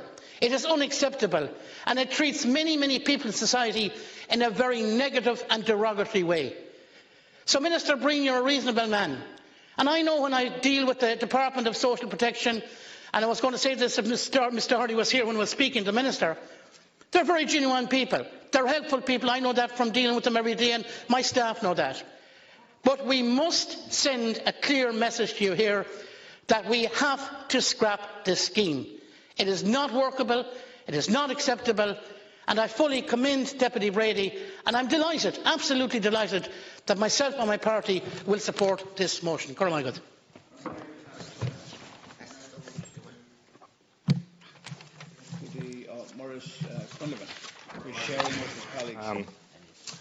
Firstly, can I start off by thanking my colleague Deputy John Brady for bringing forward this motion. It's a really, really important motion. There's not one of us who has a constituency office doesn't have people coming into him, probably on a weekly basis at least, probably more than that sometimes, in stress, terrified, being brought to JobPath, being forced to go on courses that have no relation to what they want to do with their life, what they hope to achieve with their life. Minister, you live in an adjoining constituency to myself. I wish Minister Doherty was here, but she's not. You live in an adjoining constituency to myself.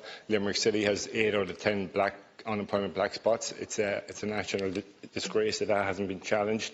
If I thought for one second that JobPath would have made any impact on that whatsoever, I'd be jumping up and down in this chamber demanding that it be kept. But I'm 100% sure it has absolutely no impact on that whatsoever. It goes after people who had jobs for a number of years, who unfortunately lost their jobs for different reasons. It goes after people who wanted to apply for a CE scheme but weren't allowed to do that.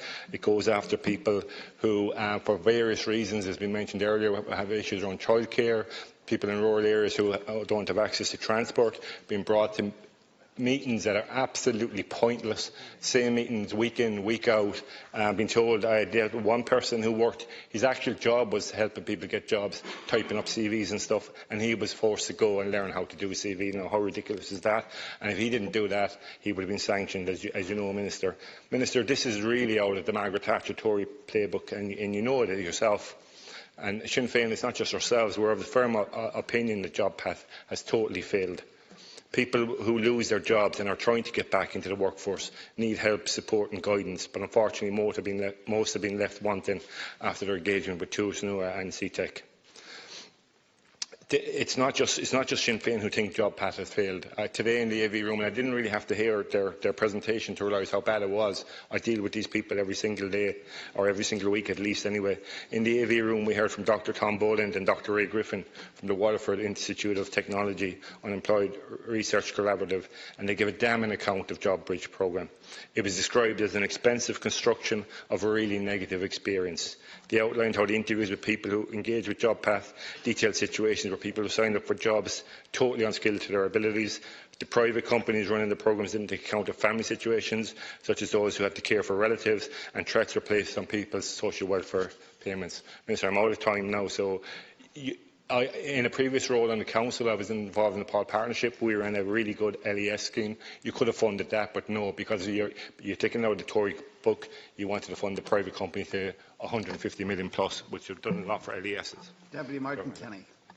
Thank you, Vasco Hirlock. JobPath has been an abject failure for the people that have engaged in it across practically everywhere in Ireland, and certainly in my constituency, everyone I talk to that has been engaged in the JobPath process have said so. And I'm not just talking about those who have been in there, Minister, and have found that it didn't work for them from the point of view of finding the kind of job they wanted, but also people who actually found a job and wanted to get the job. They've come out and said, look, I'd have got this job anyway. JobPath had nothing to do with it. And that's the reality, that the figures that are down here of all the people that have been found jobs and the huge success that we have in regard to people finding employment has nothing got to do with JobPath. The vast majority of those people would have found jobs anyway. So what you have done is you have recklessly wasted millions of taxpayers' money on a scheme that is a failure. And that needs to be admitted by government. And I don't care whether you admit it or not. Don't admit it. Stand up here and say it's grand. But in the next couple of months, slowly put it away and we'll all forget about it, because that's what needs to happen and needs to happen quickly. The fact of the matter is that a lot of people out there, who may be in a precarious position in life, and find it difficult to get a job, they need support. They don't need pressure. And there's a fine line between the two, as we all know in life, as to how one interprets support and pressure. But everyone that I know in that circumstance that has engaged with JobPath has found it a pressurised situation that has put them in a position where they have been unable to face looking properly for a job and for the job they have wanted, because it has destroyed their confidence, not enhanced it. And I think that's another thing that needs to be acknowledged. And the issue, particularly with people slightly more advanced in life, who find themselves called into these kind of... I have a woman beside me who was called into one of these situations. For 12 years she looked after her elderly parents, and in her early 60s she found herself alone at home, where both of her parents were dead, hadn't worked in any job really for many years, except working in a shop for a little while in her younger days. And the next thing is JobPath were on to her, and the job they wanted to put her into was in a Kentucky Fried Chicken fast food restaurant 14 miles away, and she had no car to get to it. It was totally ridiculous, Minister. And I think all of us have to acknowledge that that's the kind of problem that's out there. It's about 2 years ago I stood up here and I said to the Minister that I had been at the cinema and that I had watched a film called I, Daniel Blake by Ken Loach. And everything that was in that film, and it was based on this type of model that was used in Britain for a long time, that it is a failure. It fails the people it sets out to help. So, Minister, it's time to quietly fold up this tent and take it away, because it doesn't work for anyone. And I think that needs to be acknowledged. I welcome the opportunity to speak on this motion from my colleague John Brady. Count Corla, JobPath is nothing more than an attempt to privatise and outsource our social welfare system, and it's been a complete disaster. First of all, these companies are only interested in making a profit. They get paid a registration fee for every job seeker on their books. Minister, I spoke to one former employee of these companies, and she told me that the staff were very clearly told to focus on the more highly skilled individuals in the scheme. Now, I asked her why, and the response was, because they'll probably find a job anyway, and if they do, Turas Nua and CTEC can collect their payment for it. Count Corla, I raised this before in this chamber, how teachers who are working part-time and as substitutes and other skilled workers are being forced into jobs that actually don't suit them, simply so these companies can collect their sustainment fee.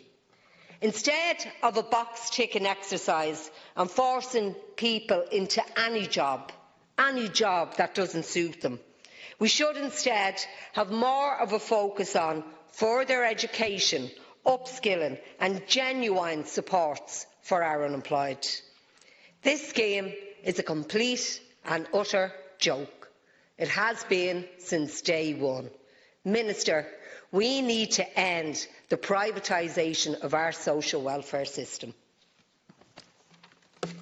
Thanks, Cathaoirleach. Minister, during the recession, when tens of thousands of people lost their jobs and they found themselves relying on social welfare until they looked for new employment.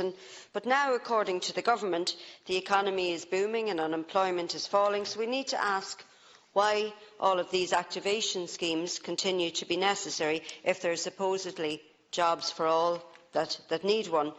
Now, Sinn Féin supports all efforts to support people in getting back to work, whether this means retraining, support with job searches or engagement with community employment and other similar schemes. This motion refers specifically to JobPath. This scheme raises serious questions around how we treat people in this state and how we help them get back to work.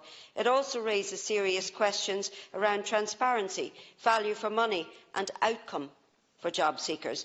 We need more information on who is targeted by this scheme. The majority of those who have had encountered with this scheme have reported harassment, have reported feeling bullied, feel intimidated, not a positive experience by any description. And instead of JobPath, the department would be better off offering encouragement and assistance to the long-term unemployed to access the workplace. They need support to build their skill set and their confidence. The privatisation of work activation scheme is typical of Fine Gael policy, and it does not represent good practice for job seekers, and it certainly does not represent good value in money terms for the state. The big winners here are Turas Nua and CTEC. These companies have received, as many have said, over 150 million between them in taxpayers' money to date, but there is a lack of transparency around much of the reward that they receive for each participant. And only 7% of the people on the scheme have secured employment for at least 1 year. So JobPath demonstrates poor value for money. The Minister for Social Protection has also said that it is the most successful job activation scheme in the history of the state. It just shows how detached she is from the reality, and I disagree with her. And personally, I think JobPath is nothing more than a racket. I'd urge all parties to support the motion. We need to end the JobPath and invest in community-based employment activation schemes, CE schemes, job clubs, tourists, adult guidance services and others. These schemes put job seekers first, not private business. So community employment schemes represent a good activation model. CE schemes benefit both the participant and the local community. The government probably isn't interested because there's no money-making opportunity for private companies in these schemes. So we need to ensure that people are supported, that they are engaged with good quality work which is sustainable. JobPath has achieved none of this. Has 10 minutes. Thank you very much, Ceann Comhairle, and I want to thank everybody for their contribution in the debate here this evening.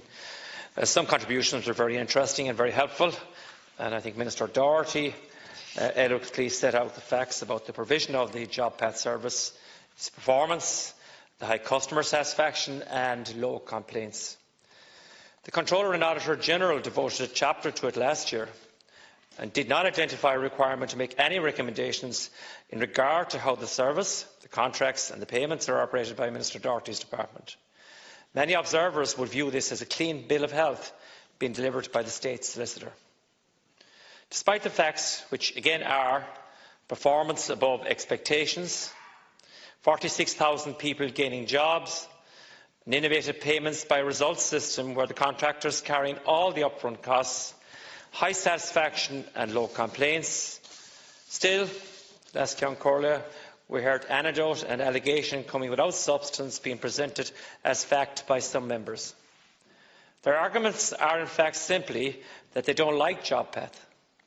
It is not about examining the outcomes for each one of those individuals who got a job, or having a concern that our citizens have an expectation that they will receive assistance when unemployed, and that this assistance will include financial support and support to find another job to re-enter the workforce.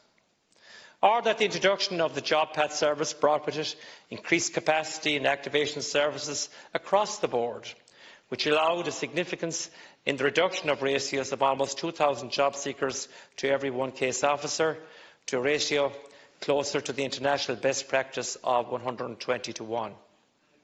Furthermore, the introduction of reduced referrals for the local employment services in 2016 allowed for a more intensive engagement with job seekers, while keeping funding and staffing at previous levels.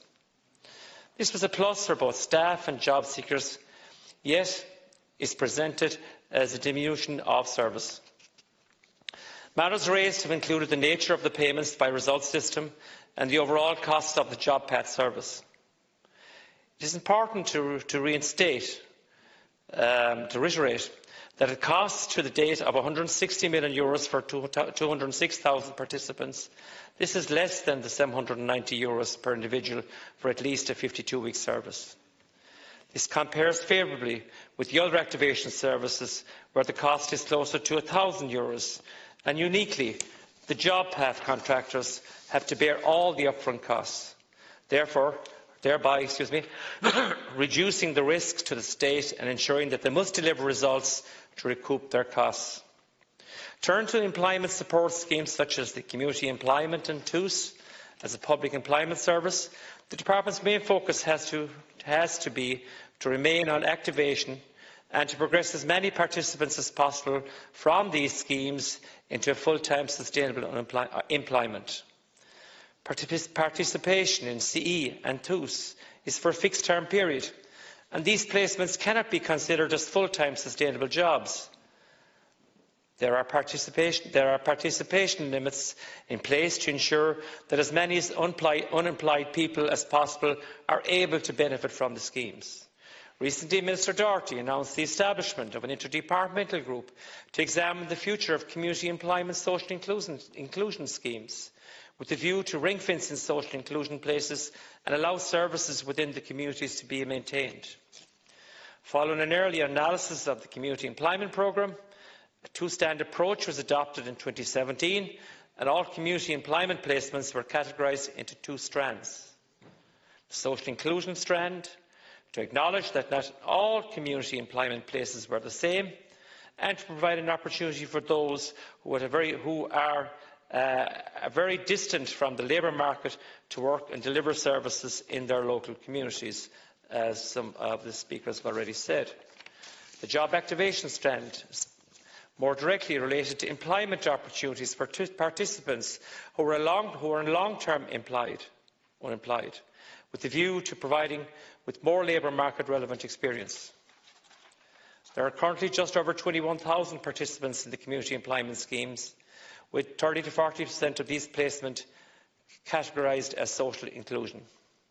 However, as the number of community employment places is benchmarked to the number of live register, it is expected the number of places on the scheme will reduce unless the current setup is reviewed.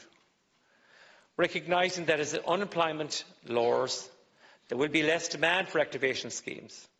The Minister wishes to make a strong distinction between activation schemes and the social inclusion category. These social inclusion placements require a separate focus to ensure that those who are very distant from the labour market and who are interested in working and delivering services in their local community have an opportunity to do so. The work they provide within their communities is essential, and work participants may include vulnerable adults who need additional supports, including older, unemployed workers, persons with disability, travellers and homeless people.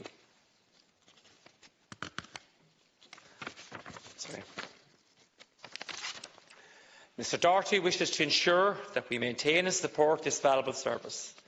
Therefore, this group will explore how we can deliver and maintain these social inclusion services, as well as identifying the correct organisational and governance arrangements for the future. The interdepartmental group will explore the most appropriate organisational arrangements, including which departments should host the community employment social inclusion schemes, including drug rehab and childcare schemes.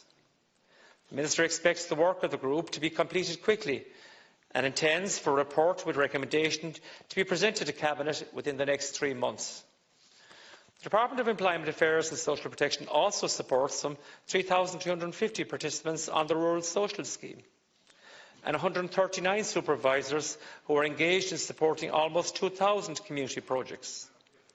In 2018, Mr Doherty announced an additional 250 places as part of the programme for Government commitment to rural Ireland. Overall, there has been an increase of almost over 30% in the places available under the Rural Social Scheme since 2017, from 2,600 to 3,350. TOOS has seen a total of over 53,000 participant places delivered by local development partnership companies since its introduction in 2011.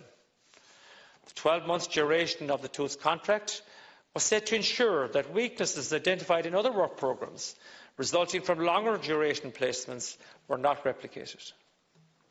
It is considered that the existing 12-month placement period adequate to meet the objectives of the initiative, and after 3 years a person can become eligible for a further 12-month placement on TOOS. There are no current plans to extend the duration of placement beyond 12 months. In relation to back to education allowance, I can confirm that there is no restriction on the number of places available to support job seekers through the BTEA. It is a matter for the individual themselves to pursue back to education in consultation with the case officer. As at the end of the year, there was a total of 9,215 participants in the back to education allowance scheme.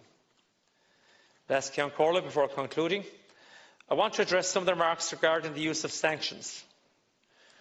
I wish to be clear again that sanctions are a common tool in use in many countries.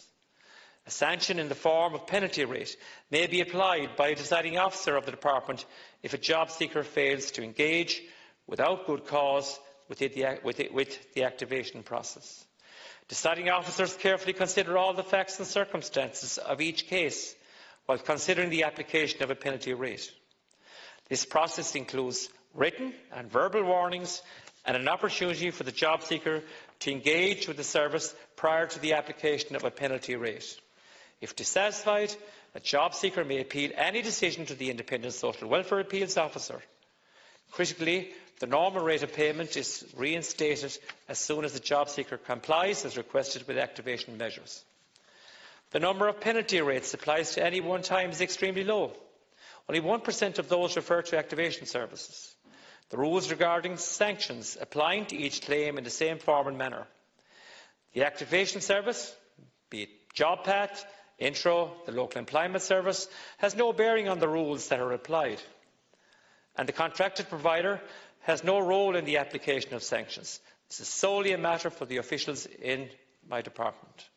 In relation to any specific matters raised this evening which require further examination and investigation, I am sure there will be a follow-up, either by the officials directly or by officials being in touch with the deputies for further information so that matters can be investigated. To this end, I would encourage deputies, where they have an individual circumstances which warrants examination, to supply the necessary detail to the department. Finally, I want to thank again all those who contributed to this, to say that the salient points raised will assist the Minister and her officials in the current scoping exercise for activation services in 2020. Thank you. Sinn Féin, Deputy John Crowe's not there. Deputy Doherty.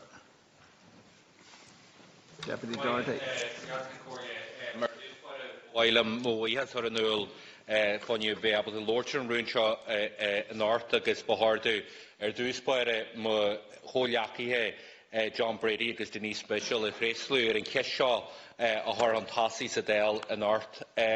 Ministers, you've been aware JobPath began in July 2015 and it was heralded at that time by government as the panacea to the problem of unemployment and getting job seekers back to work. Yet, Minister, JobPath has been blighted and marred by controversy since its inception at that time, because rather than providing proper investment in community-based job activation, the scheme instead, what it did was facilitate the transfer of taxpayers' money over to private companies who have been tasked with administrating it, namely Tusnua and CTEC. And these two companies between them have received €149 million of taxpayers' money as of November of last year. In Donegal, my constituents speak to me time and time again of the indignity of that they are made feel simply like another number by JobPath. Some claim that there was little consideration ever given to their needs or to their valuable skills and experience that they can offer and bring to the workplace, and that sums up JobPath in its entirety. Agus ní léon air de hórtig JobPath ar na riachtaí na daoine atá ag freastal ar athú. Muíonn ran fuairt éalaigh gur scéim neo pársanta is a maithe.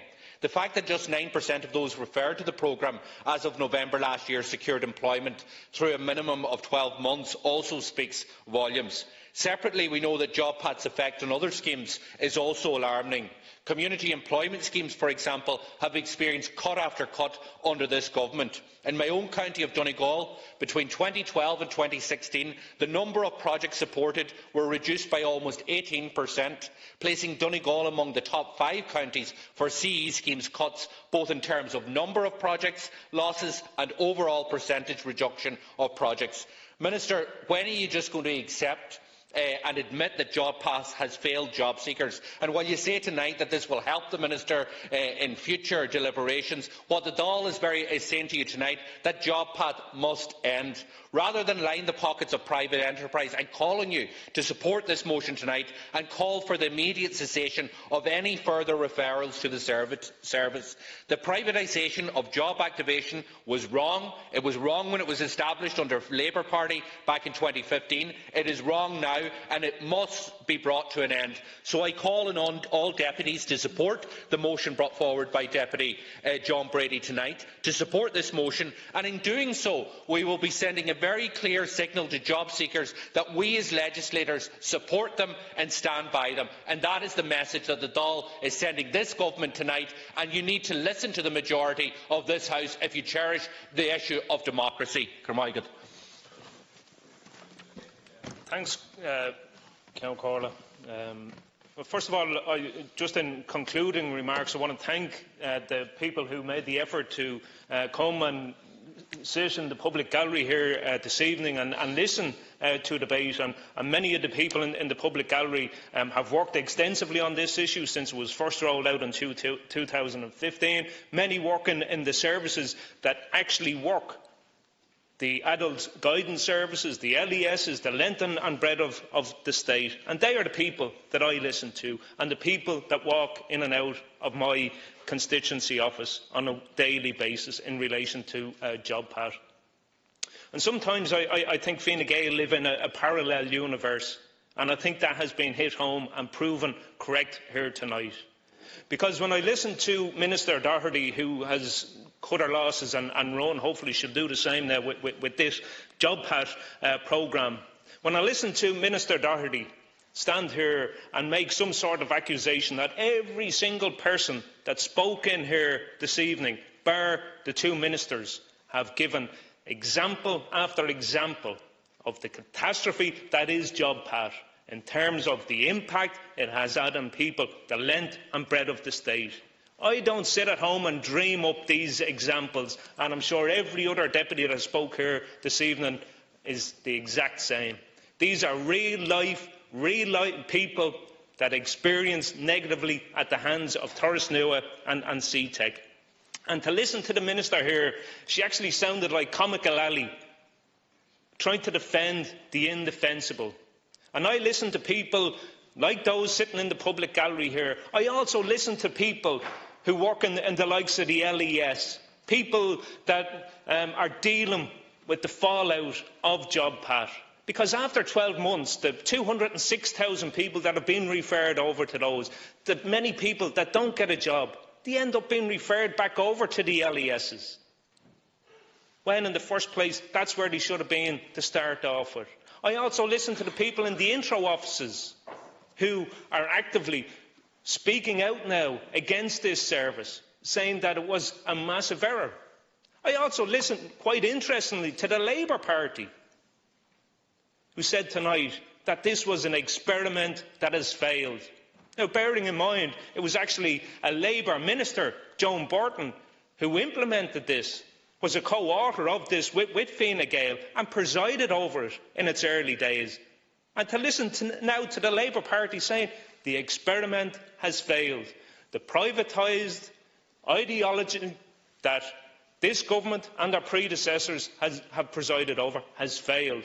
And you need to be big enough to admit that, cut your losses and pull out now at this point. But unfortunately what we get here this evening is spin and more spin, a continuation of the spin machine that Fine Gael are experts at. When we see figures that they're trying to spin, the €160 million that has been spent on this failed experiment for the 206,000 participants equates to less than €790 per individual. But that is absolute nonsense. I'll put my spin on it, because we know the figures that have been given to the Controller and Auditor General. Of the 206,000 people who have been referred over, only 17,100 have actually been sustained in employment for 52 weeks or more. So I can spin those figures, because that equates to, for every job that has been sustained for 52 weeks or more, that works out at €9,356 for every job that has been sustained for 52 weeks or more. But that's all it is, spin. I deal with facts, I deal with reality. And we know the impact that this has had on the likes of the community employment services. As we stand here this evening, there is over 1,990 vacancies in CE schemes, the length and breadth of the state. And bearing in mind, these are schemes that work, keeping our communities together, ensuring that work that really should be carried out by local authorities is actually being done. Schemes that actually work. 1,990 vacancies in those schemes. And the supervisors of them schemes, they say those vacancies are there as a direct result of JobPath. And they are the people that I listen to. But this government is hell-bent on this notion that work first is the solution, not the individual's needs or indeed their circumstances, and that this fallacy that getting back into work is the solution to everything. And we know that isn't the case, because the type of work that you are presiding over and forcing people into, we see people engaged in low-pay, precarious employment. Over 100,000 people are now working poor. Over 100,000 people. And we know the type of employment that you're forcing people to take is predominantly low-pay, precarious employment. So the reality is, it has failed. It has failed dismally. It's a failed experiment, and you need to cut your losses. As one deputy said, your experiment is dead. You need to take it out and bury it immediately. And I'm going to conclude, because in focusing on the Indicon report that was carried out into the LES, and there's a lot of concern around that Indecon report, and particularly one recommendation, that says at the end of it that there needs to be an open, public, competitive procurement model brought forward. And nobody has any problem with open procurement, but I firmly believe, and the LESs believe, that that is laying the foundations to allow Torres Nua and CTEC come in through the back door. So what we need here is a commitment that when this is done away with, because the House has spoken, the government are going to lose this vote. So you need to withdraw the amendment and you need to support the motion. So when this is gone, we need to look at what's coming next. And what's coming next needs to be shaped by the debate here tonight. And that is doing away with the penalisation of people and the payment by results that has failed.